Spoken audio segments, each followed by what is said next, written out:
Sori. That's Booby. And Kobe and Chip. And Oreo. Yep. Or Orion.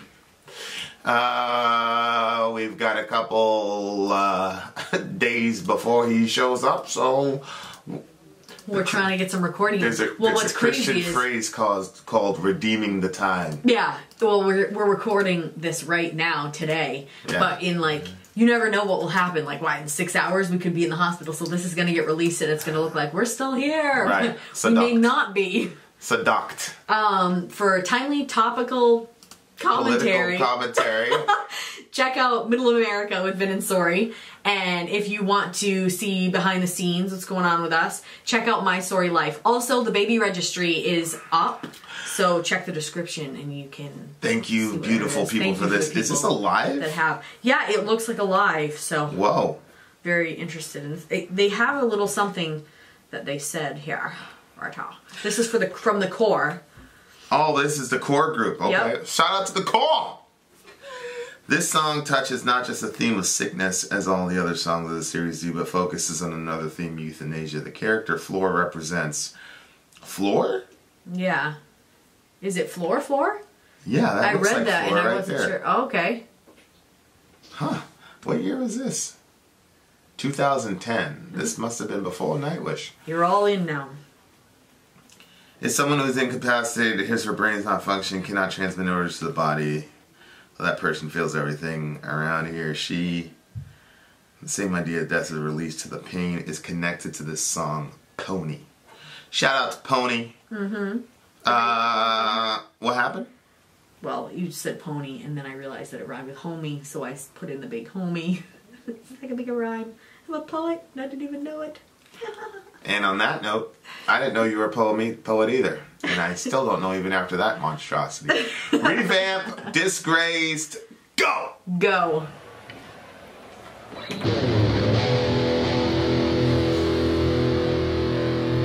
That is Floor. That's Nightwish Floor, right? I can't see the people yet, their faces. Right. Okay. Laatste biertje. Laatste liedje. That's not her. Van ReVamp. That is her. Dat is Dan mogen her? wij ook een biertje. Oké. 200% met al die hitte en al dat bier. Dit is de laatste Disgraced. Oh, now I recognized her when she did that.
like this one. I don't know what the name of, I don't know what language that was at the beginning. Was it German? I wasn't sure if the accent made it sound like something different than it was. She wasn't speaking English. Okay. Are you serious? I'm completely serious. Okay. I'm like, but you know, honestly, a lot of times when somebody has an accent, I have no clue what they're saying. When I was in college, they used to have this guy come from Nigeria, and he used to talk, and the minute that he would start, I tried at first to really understand, and then I eventually just said, I'm not anymore. I cannot understand the man. It doesn't sound like English. It was too hard. So we had a probably the most intense Middle America episode was the one about euthanasia. Uh-huh. And it was... These contractions are... So like last night?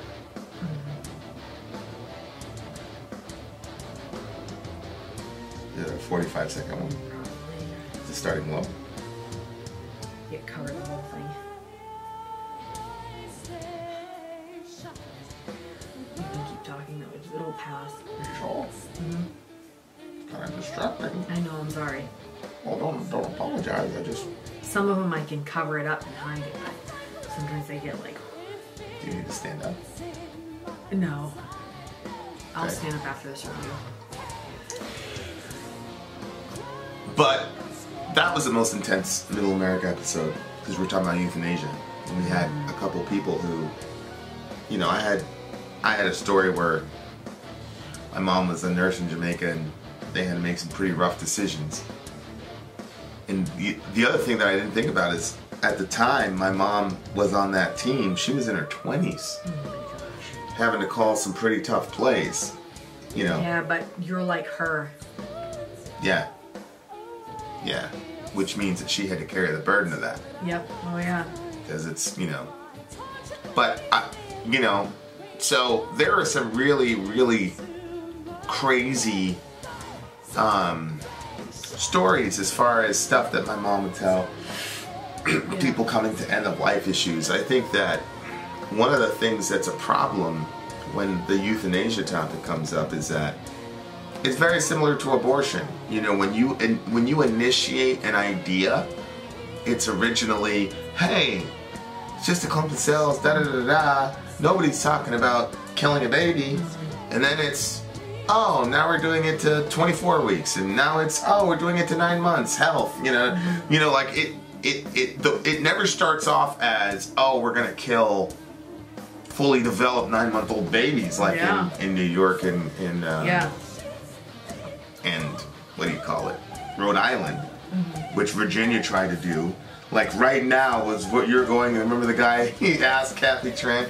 There's a Middle America episode about that too. My point is that when I think about euthanasia, one of the things that hit me was somebody in another forum said something like, he basically said, hey, I don't like abortion either, but hey, we gotta control the population. And so he, literally, the guy basically said, well, it's either this or old people, so. You know what I mean?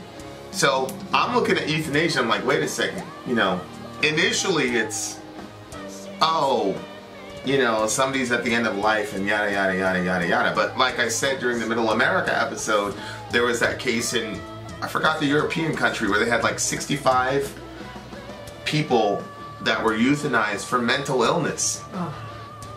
So it's like, that's the thing that if you put a logical premise together, there's no way for you to stop it at your arbitrary stopping point.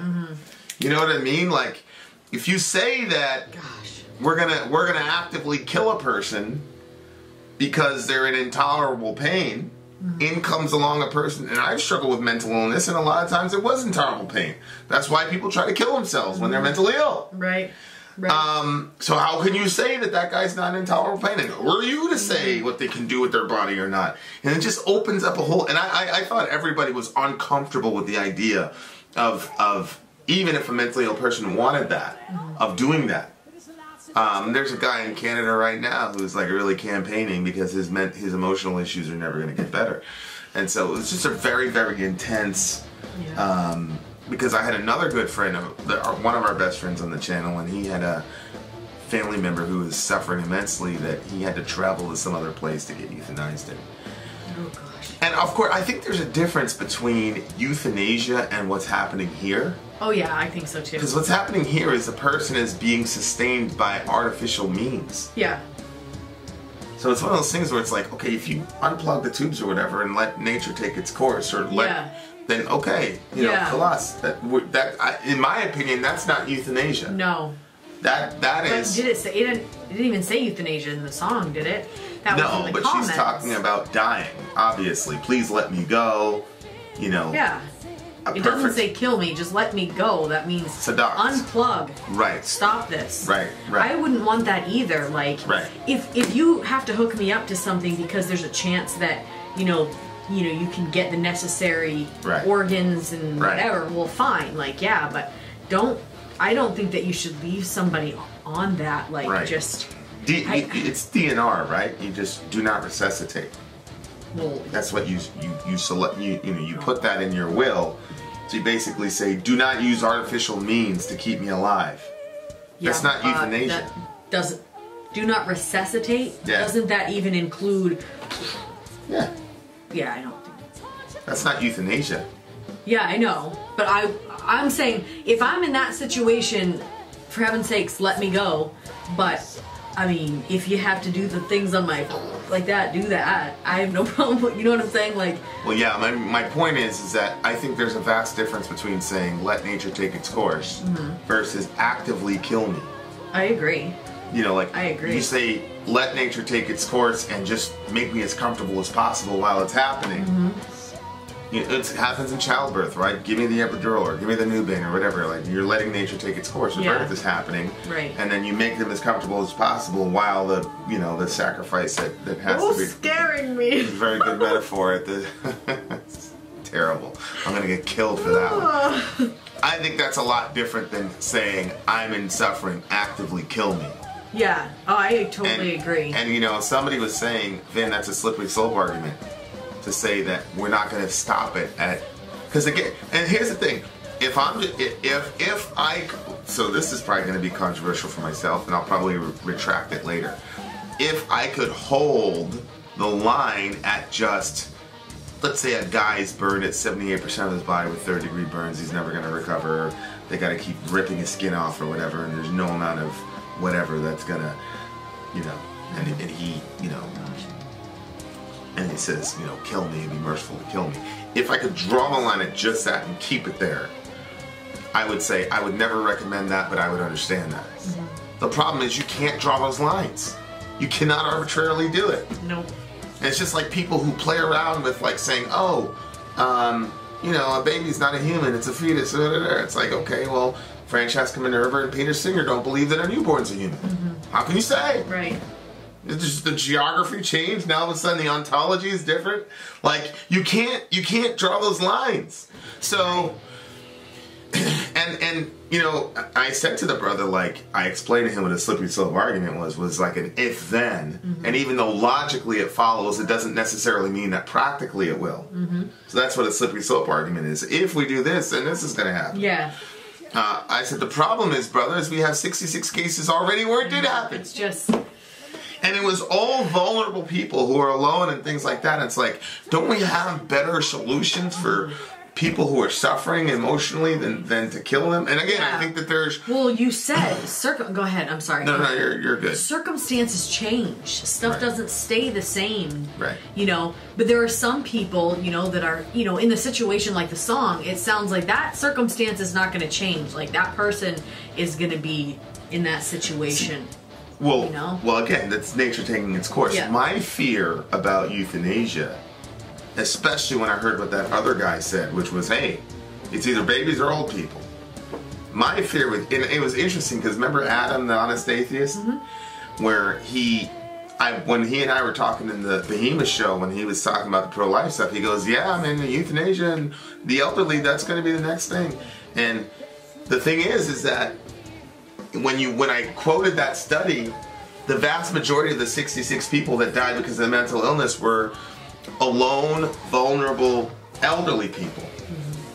And it's like, they get abandoned by society because in Western culture we don't, You know, there's some cultures that value the elderly and almost idolize them.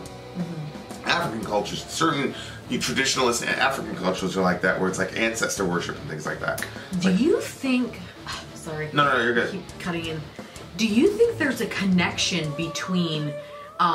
so you have, like, the parents and the age of, like, adults, and the way that we look at children, and the way that we view children as, you know, an addition to the family, like the dog and the kid and the, you know what I mean? And not like, you remember how, like, on the Vikings, how, like, he looked at his kids, like, they were like, whoa, like, this is my legacy that I'm leaving, and, like, they're, you know what I mean? So, like, and the way, like, do you think that there's a connection between... And he was willing to die as long as they would be able to... The way that parents look at children, and that includes abortion and, you know, different things that we do in caring for our children or not caring for them because of our careers or whatever, and then all of a sudden when it turns, then, you know what I mean? Like, there's... Well, I just had a mind-blowing moment, because remember we were talking about the big family thing with the kids. Yeah. And I said, hey...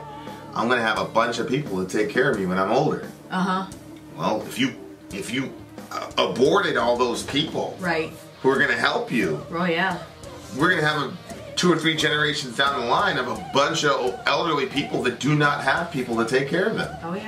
And it happens on both ends, because both of those groups of people are drains on our society. Because they're no longer able to contribute. So it's like... Well, I'm saying, like, do you think the parents looking at the child not as, like, you have value because you're a human being, like, that's it, like, it's not because of what you do, say, how you act, none of that. You have value just because you're human. Like, that's it. God said you have value, that's it. Period. So then when the parent gets older and they're, you know, they need help and they're, you know, they're running down and stuff like that, like, the child isn't looking at them as a commodity. The child is looking at them as, you have value just because you're a human being. So do you think the way that we're training and teaching our children is making it so on the other end they're feeling the same way? Well, stick mom in a nursing home.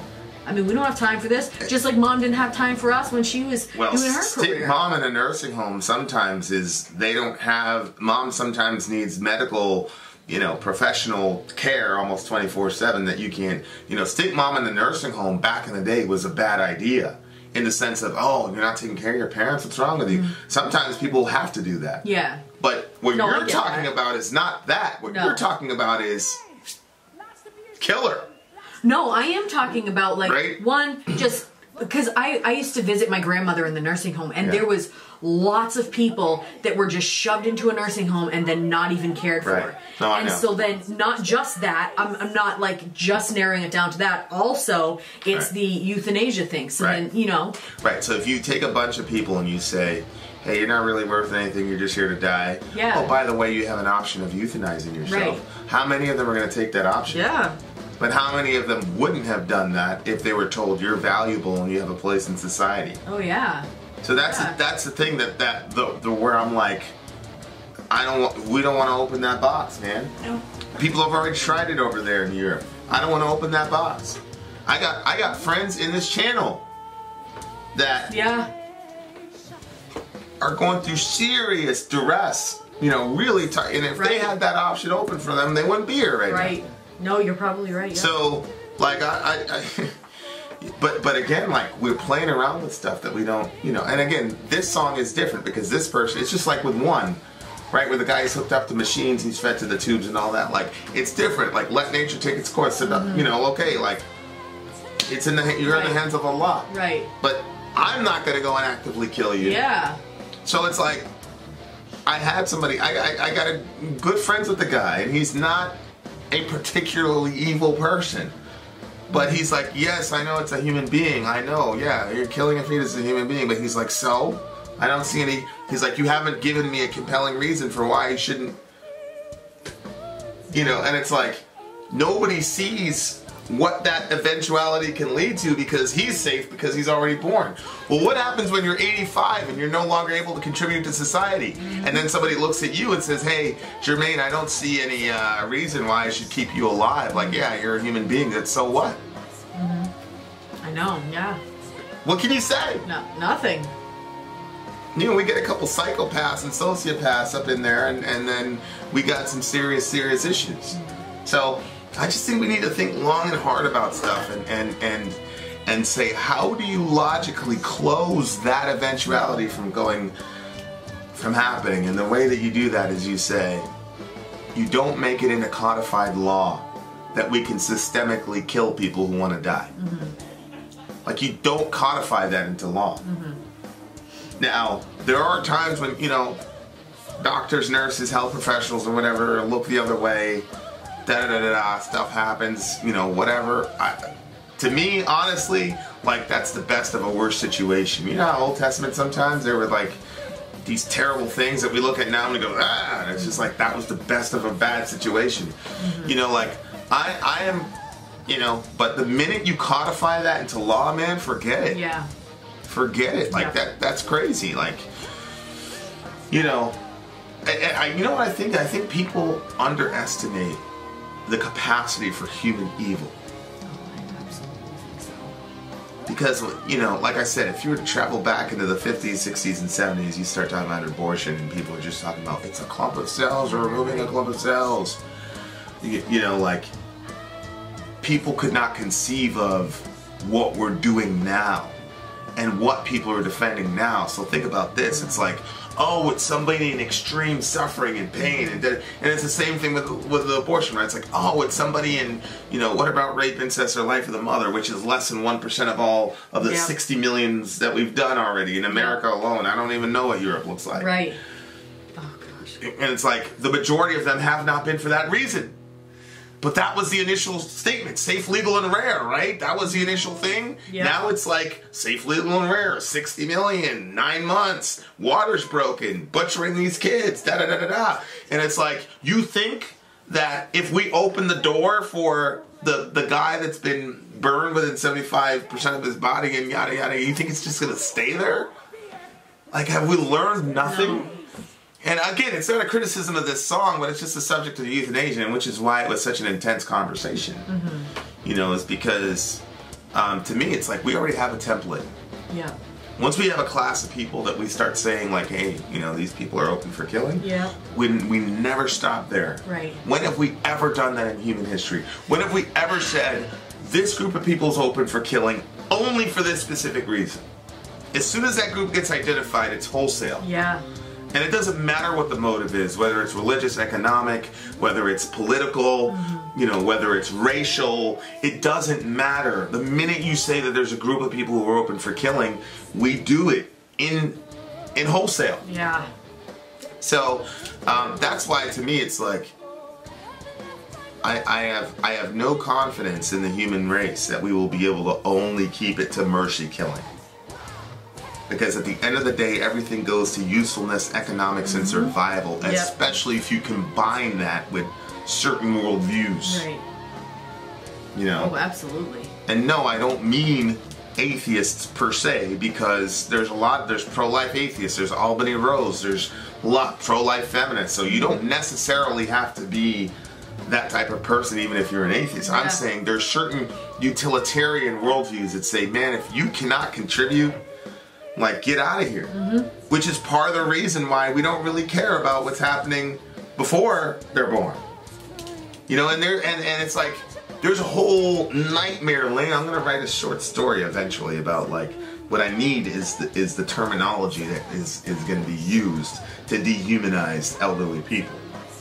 Because we've got Untermenschen in Germany, and we've got fetus now for the baby, and I literally had somebody tell me, I'm not going to mention his name, but I literally had somebody tell me, he said, doctors are not allowed to use the word baby. Remember that? I read that to you. And then today, when we went, you were going into labor, all she kept saying is baby this, baby this, baby this. Baby. I'm like, no, I was like, you're allowed to say baby. I wanted to record her and say, hey, you're doing wrong. We need to report you for malpractice, Dr. So-and-so, registered nurse. It depends on which location you're at. No, it doesn't. So you think that in an abortion clinic they're allowed to call him a baby? No. But he was saying doctor as in, like, doctors. That's ridiculous. They don't come in and you don't go in there and say, let's check your fetus heart rate.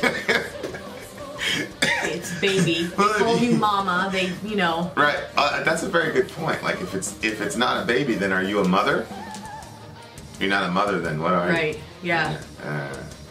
But anyway, playing this bullshit game when. But my don't point, get me started right now. My point is in my short story, I've got to come up with a name for old people that then dehumanizes them so that they can be liquidated. But that's a very, very real fear of mine when this euthanasia stuff comes up. Because the gateway to all this stuff is the emotional side, which is somebody's in emotional duress. How could you say that you want to keep that he's burned 75% of his body? You're like, shit, I don't want the guy to go through that. Yeah. And if there's no way to heal his pain, of course. And then like that door gets open and then the Trojan horse comes in and now it's, hey, we've seen this before. We can't play around with stuff like this. But that's separate from this song. Use like the Latin word for like when something is breaking down. Right. You know what I mean? Yeah. I'll probably look for the etymology of entropy or something like that, and then we'll do that, and then that'll be the story, and that'll be that, and then people say that'll never happen, and then I'll look like a prophet in 20 years, inshallah. Yeah. As far as this song goes, who is this Vin? As far as this song goes, I don't really have very many opinions of this song, to be honest with you. Did you like it? It just made me say, okay, well, I understand why I'm glad that Nightwish scooped up this young lady. I just feel like the song, like the music under it was just... Oh, I liked her voice with that music under it. Well, yeah, I liked her, but she's going to do good regardless. You put LeBron James on. Yeah, but I'm not really a Nightwish person. Right, you're not a I liked her in this context better. Although the song itself, like the lyrics, bothered me because... like the nurse is wiping the drool off the person's face and stuff like that. And yeah, it was brutal, and it doesn't just encompass somebody who's under like hooked up to machines, like, you know, mentally handicapped people are like that, but they're not hooked up to machines. That's not what they were talking about. Well, it was still hard to hear. Well, yeah, my mom was describing, you know, one of those calls that she was involved in Jamaica. That's the thing, it's like, this was very close to home to me, and that was like the reveal. I had never even talked to you about that situation. With your mom? With my mom. Had Yeah, you did. Yeah. So, you know, I'm not condemning people who are medical professionals who are in that situation. You know, my concern is more on the meta level of this stuff. But as far as like this goes, yeah, I just felt like the music was generic and things like that. But Floor is a star, so she's gonna. You know, so they talk about Aaron Rodgers. He's kind of like the spray deodorant. Like, if everything sucks, you just put Aaron Rodgers over it. Oh, you got a great team. I just feel like Floor is like a once-in-a-generational talent. And the biggest thing that stuck out to me was, how is she headbanging like that in those heels? And how do you walk? Yes. How do you strut around with all that confidence in those heels, bruh? 'Cause, you know what I'm saying? And then I thought to myself, in another dimension, you'd be up there and killing it. Yeah, I did fine in my heels. I loved heels. Oh my gosh, you'd have been such a huge star. I swear, you have no idea. You would have been monstrous. And I'd have been able to get away with my basic guitar playing because you're like, you'd be ethereal up there. You would be, it was crazy, like when we were talking to Schoolcraft and it was like, she was up there, she was like, I was like, shit, it's Mephisto or whatever. The horns. And Yeah. And then when we saw her, like, it's just chill. It's like Lindsay, you know, it's like, yeah, you know, but like you would have been insane. And I'd have got away with my basic, you know, I'd have got away with it for a couple of years. People would have been like, you know, that Vin guy. Oh my gosh, babe. But they'd have loved me. I do like it when you say these things, I'm not gonna lie. Well, no, I mean, you know it's true. Yeah, I think it would have been fun. Yeah, you would have killed it. Yeah, I just... The drama. The band... I don't know. So what are you giving the song? It's a 6.5. Oh. If that. Yeah, Floor is a force multiplier. She's a 1.5, so that's a 6.5. I'll never listen to this song again in my life. No, I'm not going to listen to it again either, but I'm still giving it like an 8.9. What? Yeah, I liked Floor in it. I liked her in this one. So.